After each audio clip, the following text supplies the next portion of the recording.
It's been loud, messy, and disruptive. It's been horrible. Rentham's Creek Street neighborhood has been dug up for the better part of a year now by Eversource crews, replacing gas pipes under the streets here and lines that run to houses. Doesn't make sense at all to me. But some, like Jeff Hall, don't know if the work is worth it. This is it. This is what I installed last spring. After 4 decades heating his home with only natural gas, he put in this electric heat pump just this spring, as the state is encouraging homeowners to switch off gas. Even though the line is over 100 years old on Creek Street, if the future doesn't point toward natural gas, then why are we spending all this money? The work being done here is part of a state program called GSEP, Gas System Enhancement Plan.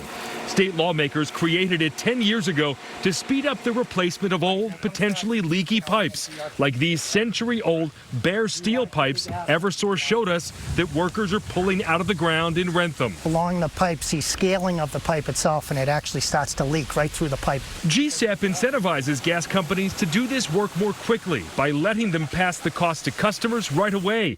It makes up a growing part of those rising gas delivery fees. Now the second biggest state program customers pay for after Mass Save.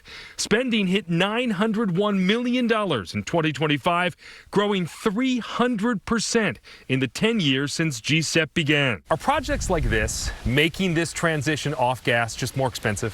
So I don't think so. And I look at it and say, what value am I bringing to my customers? When I look at an old pipe like that and I look at the risk of it. The cost to replace 1 mile of pipe has exploded. In 2015, the statewide average was $1.3 million. But National Grid, the state's largest gas company with the state's biggest GSEP plan, says next year it'll cost $4.6 million, 3.5 times more. The new pipes Eversource is putting in the ground are plastic, designed to last more than 100 years, despite Massachusetts' goal to phase out gas by 2050, just 25 years away. That transition is happening that you mentioned.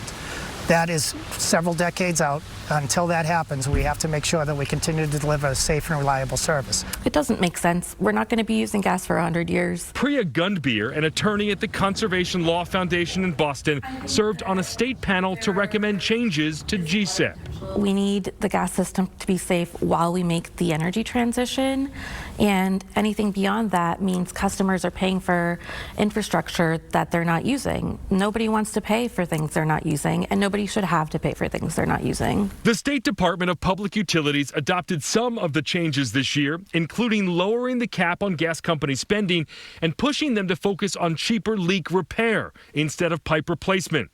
Repair is just a tiny fraction, $13 million of the $800 million Eversource and National Grid combined plan to spend next year.